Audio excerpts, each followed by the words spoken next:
శుక్లాంబరధరం విష్ణుం శశివర్ణం చతుర్భుజం ప్రసన్నవదనం ధ్యాయేత్ సర్వవిఘ్నోపశాంతయే. నారాయణం నమస్కృత్య నరం చైవ నరోత్తమం దేవీం సరస్వతీం వ్యాసం తతో జయముదీరయేత్. ఇప్పుడు ఇంద్రియముల యొక్క లక్షణం ఏమిటో చెబుతున్నాను. అంబరము, వాయువు, అగ్ని, తోయము, ధరణి, భూత పంచకము. ఇది క్రమంబున మహాత్మా శబ్ద సంస్పర్శ రూప రసములు గంధ సంయుతముగా భూత పంచక గుణములు. అసలు మానవ శరీరానికి ఈ ఇంద్రియాలకి సృష్టి ఆరంభం నుంచి ఎలా సంబంధం ఏర్పడింది అంటే, ఈ సృష్టిని భగవంతుడు ముందు ప్రపంచించాడు. అందుకే దీనికి ప్రపంచము అని పేరు. ప్రపంచించుట అంటే విభజించుట. పరమాత్ముడి దగ్గర ఉన్నది ఒకటే తత్వం, చిన్న తత్వం, సూక్ష్మమైన ఒక అణుతత్వం ఉంది. ఈ అణుతత్వాన్ని పెద్దది చేసి విభజించాడు. ఆ విభజించడం వల్ల మొట్టమొదట ఏం పుట్టింది? ఆకాశం పుట్టింది. ఆకాశాద్ వాయు, ఆకాశం నుంచి ఏం పుట్టింది? వాయువు పుట్టింది. నెక్స్ట్ తర్వాత వాయువాత్ అగ్ని, వాయువు నుండి అగ్ని. అగ్ని నుండి ఏం పుట్టింది? నీరు పుట్టింది. అగ్ని నుంచి నీరు పుట్టిందిట. నీటి నుంచి నేల పుట్టింది, భూమి పుట్టింది. కాబట్టి పుట్టిన క్రమం ఏమిటనమాట? ఆకాశం నుంచి మొట్టమొదట బ్రహ్మదేవుడు పరమాత్ముడు మొట్టమొదట సృష్టించి వరుసగా ఆకాశం, గాలి, నిప్పు, నీరు, నేల, ఈ మూడు వరుస 5 కూడా ఒకదానికోటి జన్మస్థలాలు. ఇప్పుడు ఆకాశానికి ఒక గుణం ఉంది. ఏమిటది? ఆకాశం శబ్దగుణకం. ఆకాశానికి నాదం గుణం, శబ్దమే గుణం. అందుకే ఏమీ లేని గదిలో బంధించేస్తే శబ్దం బయటికి వెళ్ళదు. ఆకాశం ఉంటేనే శబ్దం బయటికి పెడుతుంది. ఆకాశం అంటే కనపడే ఆ పైన శూన్యం అది, అంతేగాని ఆకాశం కనపట్లేదు శబ్దం ఎలా వస్తుంది అనుకోకండి. ఈ పైన ఉంది. ఆ రకంగా ఆకాశం యొక్క లక్షణం నాదం. రెండవది గాలి. గాలి గుణం ఏమిటి? స్పర్శ, ఒంటికి అలా తగలడం. అంచేత మీరు గాలి చూస్తామా, ఆహా ఎంత హాయిగా ఉందో బాబు అంటాం. గాలికి స్పర్శ తప్ప మరేం లేదు. అంచేత ఈ గాలి గొడవ ఏమిటంటే స్పర్శ. తర్వాత మూడవది నిప్పు. ఈ నిప్పుకేమిటి? ఆకారం. ఆకారం నిప్పుకే ఉంది, వెలుతురు కనపడుతూ ఉంటుంది కనుక. ఇంకా నీరుంది. నీటి యొక్క లక్షణం ఏమిటి? నీటికి ఒక గుణం, అది ద్రవం. ఇక చివరిదైన నేల, పృథివీ గంధవతి. అంటే భూమి యొక్క గుణం సువాసన ఇవ్వడం, గంధం ఇవ్వడం. భూమి లేకపోతే గంధం లేదు. భూమిలో ఉన్న గంధాలే మనకి బయటకు వస్తున్నాయి చెట్ల రూపంలో. ఎప్పుడన్నా మీరు భూమికి వాసన ఉందో లేదో పసిగట్టాలంటే వేసవకాలంలో బాగా ఎండిన తర్వాత వర్షం పడవనండి, వెంటనే భూమిలోంచి ఒక రకమైన విచిత్రమైన వాసన వస్తుంది. అది పృథివీ గంధవతి. అంటే గంధం ఉంది, మనం భూమి నుంచి పుట్టాం కనుక. మన దగ్గర వాసన ఒక్కొక్కసారి ఆనందం కలిగిస్తుంది, ఒక్కోసారి పక్కన ఉన్నవాడు ఎందుకు వచ్చిందిరా బాబు అని పారిపోదాం అనుకుంటాడు స్నానం చేయకుండా వస్తే. కాబట్టి మొత్తం మీద భూమి యొక్క లక్షణం గంధం. ఈ విధంగా వరుసగా ఒక్కొక్క భూతానికి ఒక్కొక్క గుణం ఇచ్చాడు పరమాత్మ. వనరగా ఆకసమాదిగా అనులోమముతోటయిం మహాభూతములేను బుట్టునొకటికొక్కటి అనయము ప్రతిలోమగతి లయంబున బొందున్. ఈ ఆకాశం మొదలుకుని వరసగా పంచభూతాలు అనులోమ క్రమంలో పుట్టాయి. ఇవి ప్రళయకాలంలో ప్రతిలోమం, విలోమంగా నశిస్తాయి. ఇప్పుడు అనులోమం అంటే ఏమిటి, విలోమం అంటే ఏమిటి చెబుదాం ఒకసారి మళ్ళీ. పుట్టేటప్పుడు అనులోమం. అనులోమం అంటే ఏం చెప్పాం? వరుసగా ముందు ఆకాశం, ఆకాశం నుంచి ఏం పుట్టిందని చెప్పాం? వాయువు, వాయువు నుండి అగ్ని, అగ్ని నుండి నీరు, నీటి నుంచి నేల. ఈ 5 పుట్టాయి. ఇది అనులోమం. నశించేటప్పుడు వెనక నుంచి వెళ్ళిపోతాడు కలిసిపోయేటప్పుడు. మళ్ళీ అప్పుడు ఏమవుతుంది? నాశనం అయ్యేటప్పుడు భూమి ప్రపంచ ప్రళయకాలంలో నీటిలో కలిసిపోతుంది. అప్పుడు నీరు తప్పే ఉండదు. భూమి ఏమవుతుంది? నీటిలో కలుస్తుంది. నీరు ఎందులో కలవాలి? అగ్నిలో కలిసిపోతుంది. అగ్ని గారు నాశనమై వాయువు అయిపోతాడు. వాయువు ఆకాశంలో లయం అవుతుంది. అందుకే ఆకాశం తప్ప ఇంకేం మిగలదు. అప్పుడు శూన్యం. ప్రళయం అంటే శూన్యం. ఇప్పుడు వరుసగా ఏ ఇంద్రియానికి ఏమున్నాయో చెప్పాడు. అద్భుతమైన రహస్యం. అసలు వేదం అంటే ఏమిటో, సృష్టి రహస్యం అంటే ఏమిటో ఈ పురాణంలో, ఈ ధర్మవ్యాధ చరిత్రలో చెప్పేశారు. వ్యాధుడు మన వాడికి చాలా బాగా వివరించాడు కౌశికుడికి. వరుసగా మనకి ఇంద్రియాలు ఉన్నాయి. చెవి, చర్మం, కన్ను, నాలుక, ముక్కు. ఇవి ఐదు ఇంద్రియాలు. ఈ ఐదింటి యొక్క లక్షణాలు ఏమిటి? శబ్ద, స్పర్శ, రూప, రస, గంధాలు. శబ్ద, స్పర్శ, రూప, రస, గంధాలు. అందుకే జ్ఞానుల్ని మా నాన్నగారు కూడా హిందీలో ఒక కావ్యం రాశారు, ప్రవర్ అని. ఆ కావ్యం రాస్తున్నప్పుడు కౌను హోజీ జుక్కు జుక్కు పడితే యో జూముతే హో అని ఒక శ్లోకం రాస్తూ దోహ చిట్ట చివర మై కోయి నహి హూ మైతో శబ్ద రూప రస స్పర్శ గంధహు అన్నారు. నువ్వెవరు అని అడిగితే చివరి సమాధానంగా అనేకం చెప్పుకొచ్చి చివరికి నేనేం కాదు, శబ్ద స్పర్శ రూప రస గంధాలే నా రూపం. ఇవే మన శరీరం, ఇంకేం లేదు. ఎందుకని? భూమి నుంచే చర్మం పుట్టింది మనకి. అలాగే పంచేంద్రియాలు మిగతా 4 నుంచే ఈ ఇంద్రియాలు పుట్టాయి. అందువల్ల శబ్దం ఏమిటని చెప్పాం? ఆకాశం. ఆకాశం ఏమైంది ఇక్కడ మనకి? చెవి అయ్యింది. రెండవది స్పర్శ, వాయువు. వాయువు ఏమైంది మనకు? వరుసగా ఊపిరి. అదే మనకు ముక్కు తీసుకుంటున్నాం. ఇంకా అదే స్పర్శ రూపంలో వస్తూ ఉంటుంది మనకి. భూమి ఏమైంది మనకి? గంధవతి. ఈ చర్మ రూపంలో మన లోపల ఇముడుతూ ఉంటుంది. అగ్ని నుంచి రూపం ఏర్పడింది. రసం, జలం ఉన్నది. ఈ విధంగా శబ్ద, స్పర్శ, రూప, రసగంధాలు ఈ భూమితో కూడి మనకు ఒక శరీరం అయ్యాయి. వీటికే పంచతన్మాత్రలు అంటాం. ఈ ఇంద్రియ పంచకానికి తోడుగా 6వది ఏమున్నది? మనస్సు. 7వది ఏమిటి? మన బుద్ధి. అహంకారం 8. 3 గుణాలు ఉన్నాయి మనకి. సత్వ, రజస్తమో గుణాలు. శాంత గుణం, పవిత్రమైన వేద పురాణ ఇతిహాసాల మీద ఉండే అభిమానం, ఇవన్నిటినీ సత్వగుణానికి ప్రతీకలు. ఎవడిలో సత్వగుణం ఉంది? ఎక్కువగా శాంతంగా ఉంటాడు, ఎక్కువ పవిత్రమైన ఆహారం తింటాడు, పనికి మాలిన రజోగుణాన్ని పెంచే తిండి తినడు, పవిత్ర వాతావరణంలో గడుపుతాడు, ఎక్కడ సత్సాంగత్యం ఉంటే అక్కడికి చేరతాడు. ఇదంతా సత్వగుణమే. ఇంకా రెండవది రజోగుణం. ఈ రజోగుణమే అసలు సృష్టికి మూల కారణం. ఈ రజోగుణం కొంత అహంకారం ఉంటుంది. ఈ రజోగుణంలో కారం తినేవాడు, వేడి తినేవాడు ఎక్కువ ఉంటాడు. రజోగుణానికి ప్రత్యేకగా బ్రహ్మని చెప్పుకొస్తాం మనం. ఈ రజోగుణంతో ఉన్నవాడికి తరచుగా ముక్కు మీద చిర్రెత్తుకుంటూ వస్తుంది, కోపం కూడా వస్తుంటుంది వాడికి. 3వది తమోగుణం. తమోగుణం మందకొడితనం, చురుకుతనం లేకపోవటం, బాగా పులుపు, బాగా కారం, గొడ్డు కారాలు తినడం, చద్దన్నాలు ఎక్కువగా బాగా పాడైపోయినవి తినడం, ఫ్రిడ్జుల్లో పెట్టుకుని 3 రోజుల పాటు సాంబారు దాచుకుని మళ్ళీ వేడి చేసుకు తినడం, ఇవన్నీ తమోగుణం యొక్క లక్షణం. నేను చెప్పలా, ఇదంతా వాళ్ళు చెప్పారు, పెద్దలు చెప్పారు. ఇవన్నీ తినడం వల్ల ఒక రకమైన నిద్ర వస్తూ ఉంటుంది. పురాణాలకు వచ్చినా సరే అలా కూర్చొని రామా ఎందుకు వచ్చిందిరా బాబు, ఎందుకు వచ్చిందిరా బాబు అన్నట్టుగా అనిపిస్తూ ఉంటుంది. మనలో ఉండరులేండి అలాంటి వాళ్ళు. ఆ కేటగిరీ అంతా ప్రత్యేకంగా ఉంటారు. సరే ఏదో రకంగా మొత్తం మీద కాసేపు కూర్చుంటారు. ఇవన్నీ దాని లక్షణాలు. ఈ 3 త్రిగుణాలు. ఈ విధంగా అహంకారం 8 అయితే ఈ 3 గుణాలు కలిస్తే 8, 3 11 అయ్యాయి.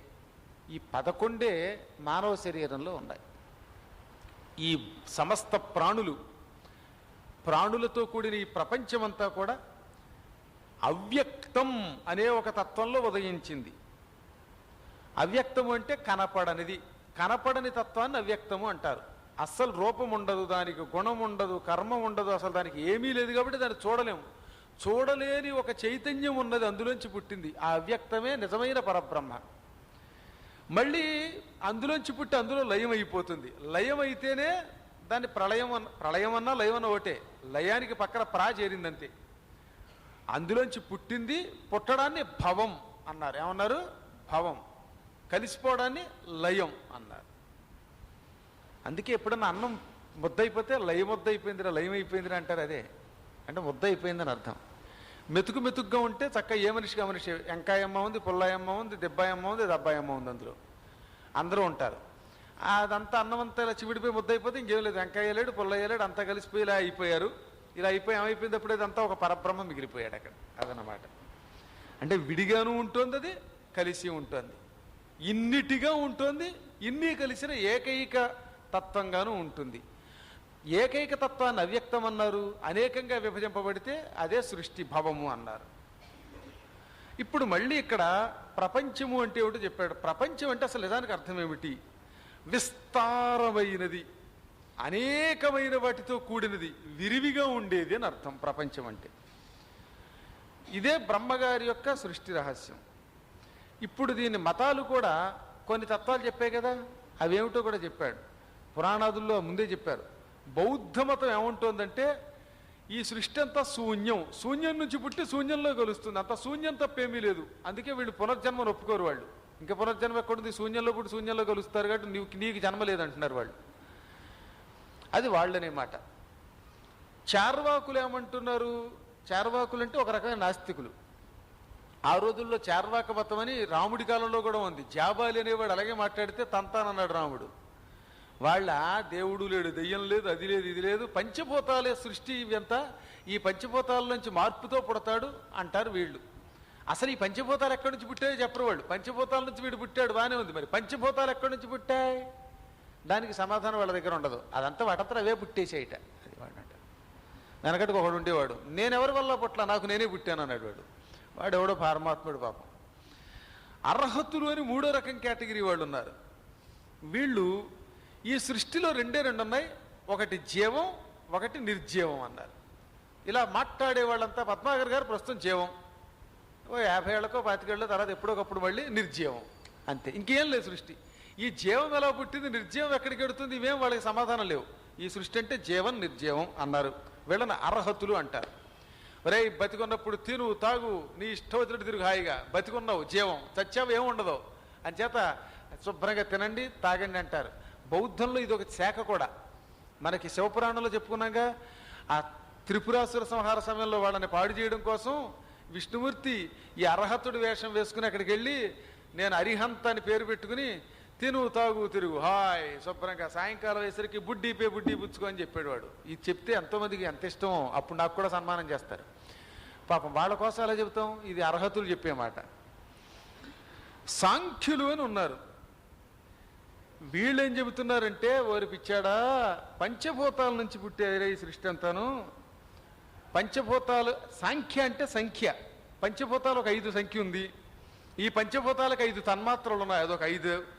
11 ఇంద్రియాలు ఇందాక చెప్పాక, ఏకాదశి ఇంద్రియాలు అవి ఉన్నాయి. తర్వాత అవ్యక్త పరబ్రహ్మ ఒకటి, మన బుద్ధి ఒకటి, అహంకారం ఒకటి, ఆత్మ ఒకటి, మొత్తం 25. ఈ 25 సంఖ్యలతో సృష్టి నడుస్తోంది అన్నారు. ఇది కొంతవరకు పర్వాలా. అందుకే కపిలుడు అనే పేరుతో విష్ణుమూర్తి దీన్ని కూడా బాగా చెప్పాడు. సాంఖ్యయోగం ద్వారా కూడా మళ్ళీ పరబ్రహ్మ దగ్గరికి వెళ్ళొచ్చు. ఎంచేతంటే ఈ సంఖ్యలే పరమాత్మ, గణితంలో ఉన్నాడు పరమాత్మ అని చెప్పాడు. అక్కడ కూడా బుద్ధిని అహంకారంలో లయం చేసే మార్గం ఉంది కనుక సాంఖ్యయోగాన్ని ఆయన చెప్పాడు. ఇంకా యోగులు అని ఒకళ్ళు ఉన్నారు. యోగులు కూడా కృష్ణుడి యొక్క సిద్ధాంతమే. తపస్విభ్యోధికో యోగి, జ్ఞానిభ్యశ్చాధికో మతః, కర్మిభ్యశ్చాధికో యోగి, తస్మాద్యోగి భవార్జున అని అర్జునుడితోటి, తపస్సు చేసేవాడి కంటే యోగి గొప్పవాడు, రోజు కర్మానుష్ఠానం చేసేవాడి కంటే యోగి గొప్పవాడు, జ్ఞాని కంటే యోగి గొప్పవాడు. యోగి అంటే చిత్తవృత్తిని అదుపులో పెట్టుకుంటాడు గనక యోగశ్చిత్తవృత్తి నిరోధకః. యోగము అంటేనే మన మనస్సు దాని ఇష్టం వచ్చినట్టు పరిపరి విధాలుగా పోకుండా అదుపులో పెట్టే క్రియ.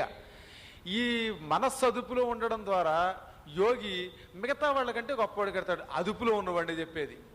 ఎప్పుడు యోగా నేర్చుకుంటున్నానండి అవగానే బయటకు వచ్చి వెంటనే ఇడ్లీ నెయ్యి నెంచుకు తిందాం, లేదా ఏం తిందామని ఇవాళ చూసేవాడు ఇవి యోగాలంటే, ఇవి యోగా కాదు కర్మ, ఏదో పేరు తెచ్చుకోవడానికి 4 రూపాయలు సంపాదించుకునే యోగా. ఈ యోగం ఈ యోగం కాదు. వాడు చెప్పే వాళ్ళలో 3/4 మందికి ఖచ్చితమైన లోపల స్పందన ఎక్కడో అదే ఉంటే కళ్ళు మూసుకుని వాడు హిమాలయాల్లో ఈ క్షణంలో ఏం దొరుకుతుందో చెప్పగలడు.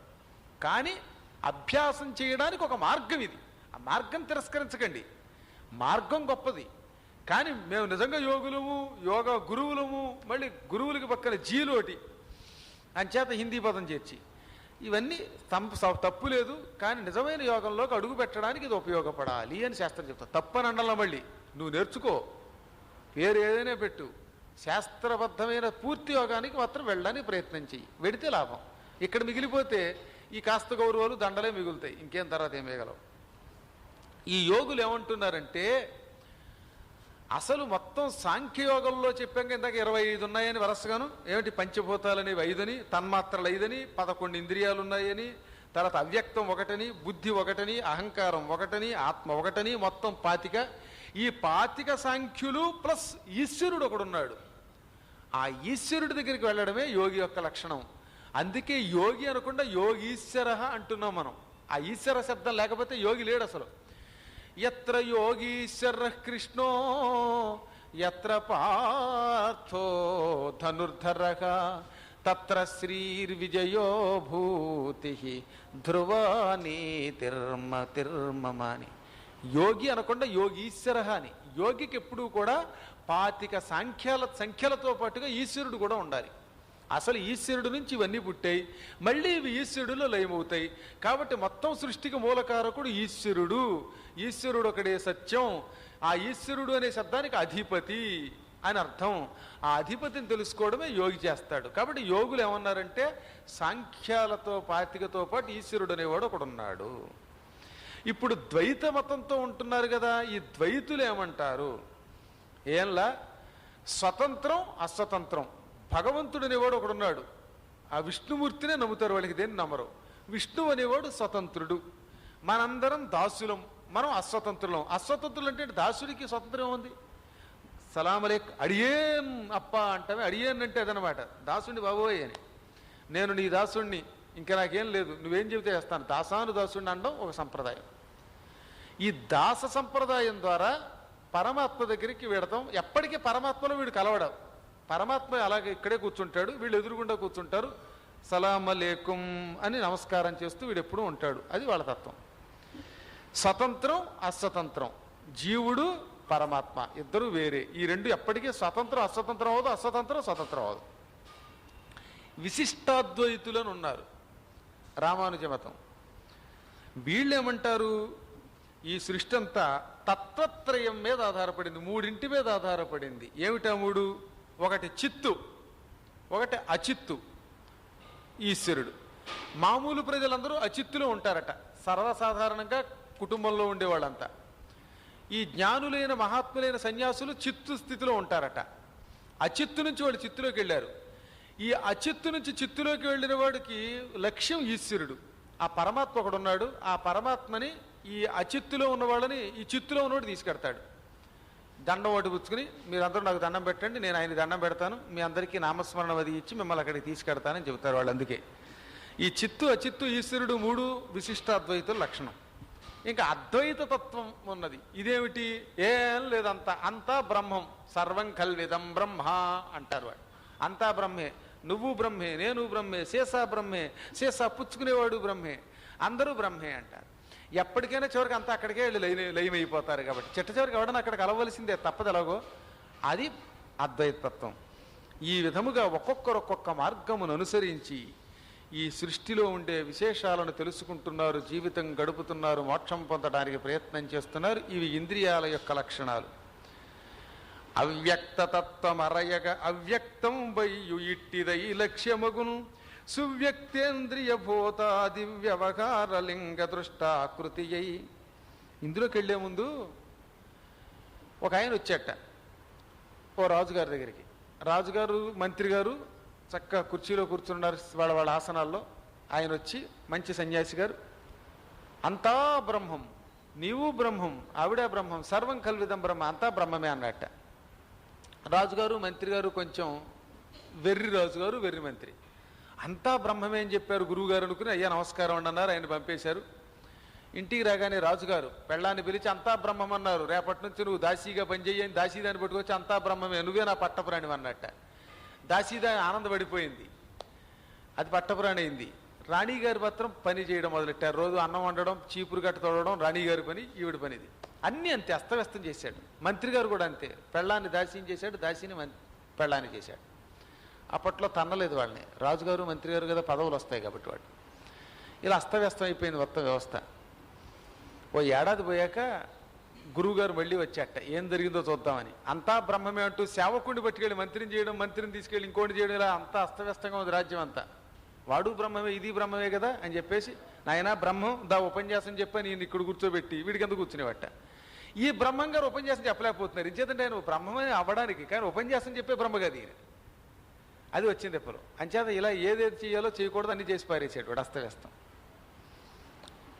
రాణిగారు ఇదంతా చెప్పి మళ్ళీ వచ్చిన గురువుగారితో, అయ్యా మీరు ఏ ముహూర్తంలో అంతా బ్రహ్మం అన్నారో కొంప ములిగిపోయిందండి, నేను ఇలా బానిసనే కింద పడి ఉన్నాను, ఆ దాసీదాన్ని తీసుకెళ్ళి అంతఃపురంలో కూర్చోబెట్టాడు, సింహాసనం మీద కూర్చోబెట్టాడు, ఇదేమన్యాయం అండి అంది. అయ్యయ్యో నేను చెప్పింది వేరమ్మా, అంతా బ్రహ్మము అంటే అర్థం ఏమిటంటే ప్రతి ప్రాణిలో పరమాత్మను చూడు, అందరిలో ఎవరిని ద్వేషించకు, కుక్కను కూడా ప్రేమించు, కొట్టి చంపకని అర్థం, అంతేగాని కుక్కనట్టుకొచ్చి ఉపన్యాసం చెప్పండి కుక్కగారిని మైకి పెడితే చెబుతుందా, బొయ్యి బొయ్యి అంటుంది, రేపటి నుంచి రికార్డింగ్లో బొయ్యి బొయ్యిలు వినాలి మనవాళ్ళు. కాబట్టి దేని పని దాన్ని మానమని కదా ఆయన ఉద్దేశం, ఆ ప్రాణిని పరమాత్మలాగే ద్వేషించకుండా ప్రేమించు అని. ఇది వీడు తప్పుగా అర్థం చేసుకున్నారు. సర్లే ఇప్పుడు చూద్దామని ఏం చేసేట, సభకు వచ్చాడు. ఆ రోజు తమాషా జరిగింది అనుకోకుండా. మంత్రి గారు చెయ్యి విరిగి వచ్చాడు, చేతికి ఫ్రాక్చర్ వేశారు కట్టు. ఏం మంత్రి దెబ్బ తగిలిందంటే, ఏం చెప్పనండి, ఏనుగు వస్తోంది, ఏనుగు మీద మావటివాడు తప్పుకో అన్నాడండి, అది బ్రహ్మమే, నేను బ్రహ్మమే అని దానికి ఎదురుండా వెళ్ళానండి, అది బ్రహ్మము నేనే బ్రహ్మ, ఏం చేయదని ఇంతలో తొండంతో కొట్టింది. అయ్యా గురువుగారు సమయానికి వచ్చారు, అది నేను బ్రహ్మమే అయినప్పుడు అది నన్ను ఎందుకు కొట్టిందండి తొండంతో అన్నట్ట. భలే అడిగేవయ్యా, అన్ని బ్రహ్మము అంటే అన్ని ప్రాణులు పరమాత్మ అని నా ఉద్దేశం, కానీ ఇదే మూర్ఖత్వం అంటే, మూర్ఖుడా ఏనుగు బ్రహ్మము నువ్వు బ్రహ్మమే నమ్మావు, కానీ ఏనుగు మీద ఇంకో బ్రహ్మ ఉన్నాడు, ఆయన ఎవరు మావటివాడు, ఒరే ఇది కొడుతుందని చెప్పాడు, కొడుతుందని చెబితే ఆ బ్రహ్మం మాట వల్ల ఈ బ్రహ్మం అనుకున్నావు, కానీ అంటే నీ దృష్టిలో ఏనుగే బ్రహ్మం, కానీ ఏనుగు మీద ఉన్న మావటివాడు బ్రహ్మం కాదు. అందుకే దగ్గరికి వెళ్ళి వాడి మాట వినకుండా చావు దెబ్బతిన్నావు. పరమాత్మ అన్నిటి రూపంలో రక్షిస్తాడు, ఏనుగు చంపుతుంది, తంతుంది అది, అందుకని నీకు దెబ్బ తగలకుండా ఉండడం కోసం మళ్ళీ ఇంకో పరబ్రహ్మ రూపంలో ఏం చేశాడు, మావటివాడి ద్వారా హెచ్చరిక చేశాడు. నువ్వు ఇది వినలా, ఇది విన్నావు, అందుకే దెబ్బతిన్నావు. ఇప్పుడు లోకంలో అంతే, గురువుగారు అన్నీ మంచి చెబుతున్నారు, కానీ ఒకటి చెప్పిందేమో నమ్ముతాం, రెండోది నమ్మం. మనం ఓ 10 రూపాయలు దక్షిణ ఏదైనా మంచి పనికి ఇవ్వమంటే అక్కడ నమ్మం. అదే కాదు ఒట్టినే జపం చేయండి, లేకపోతే పరిగెత్తండి, లేకపోతే కాస్త పులిహార తింటే మంచిదంటే ఇంత పులిహార ఎట్టుకెడతాం, ఇది నమ్ముతాం, అది నమ్మం. పులిహార దగ్గర కేజీ పట్టుకెళ్ళచ్చు, 10 రూపాయల దగ్గర మాత్రం ఇవ్వలేము. మీరంటే నేను చెప్పింది మీలాంటి జ్ఞానుల గురించి చెప్పట్లా, లోకంలో ఉండే సామాన్యుల గురించి చెబుతున్నా. అలాగా జాగ్రత్తగా ఉండలేదు కాబట్టి చెయ్యి విరిగింది అన్నట్ట. ఓహో, కొంతవరకు అర్థమైంది మంత్రి గారికి రాజుగారికి. ఆ రాత్రి రాజుగారికి మంత్రి గారికి గుణపాఠం చెప్పడానికి ఈ గురువుగారు ఒక మంచి ప్రణాళిక వాళ్ళ భార్యలకు ఇచ్చాట. రాజుగారు వచ్చారు, కూర్చున్నారు భోజనానికి. కూర్చోగానే విస్తరాకు తీసేసింది. ఇప్పుడు రాణిగారు దాసి కదా, ఏది విస్తరేది అన్నట్ట. అంతా బ్రహ్మమే, నేల కూడా బ్రహ్మమే, నేల మీద తినండి అందుట ఆవిడ. విస్తట్లో ఎందుకు, నేల బ్రహ్మమే కదా తినండి. ఓహో ఇది బ్రహ్మమే కదా అనుకున్నాడు పాపం, ఏం అనలేక, తినడం ఇష్టం లేకపోయినా అంతా బ్రహ్మం కదా అని అడుగుని సరే పెట్టన్నాడు. నేల మీద ఇంత ఆవు పేడేసింది, తినండి అంది. ఇది ఏమి రాణి అన్నట్ట. ఆవు పేడ బ్రహ్మమే, బూరెలు బ్రహ్మమే, గారెలు బ్రహ్మమే, ఈ పూటకి పేడే బ్రహ్మం, ఇది తినేయండి అంది. కొంచెం పేడ తిందాం, ఇది బ్రహ్మమే నోట్లో పెట్టుకున్నాడు, కానీ బాగా వాసనగా ఉంది, కొంచెం ఇబ్బందిగా ఉంది. ఏం తింటాడు బొత్తిగా ఆవు పేడ, రోజు దూద్దుగా పేడ తినేవాడు, ఇప్పుడు ఆవు పేడ తినవలసి వస్తుంది. అందుకని తినలేక ఇంటికి వచ్చాడు. అక్కడ మంత్రి గారి ఇంట్లోనే అదే అయ్యింది. అప్పుడు మర్నాడు గురువుగారిని పిలిచి, ఏమిటండి ఇది అని అడిగితే, మూర్ఖుల్లారా అసలు విషయం ఇది, పరబ్రహ్మం అంటే అన్నిటిలో దైవాన్ని చూడమని, ప్రేమించమని, ద్వేషించద్దని, శిక్షించద్దని ఇవన్నీ చెప్పడానికి చెప్పాను తప్ప, అంతేగాని ఇలా వెర్రి మెట్ట వేదాంతం కోసం కాదు, పనులు పాడు చేయడానికి, అస్తవ్యస్త స్థితి తేవడానికి కాదు.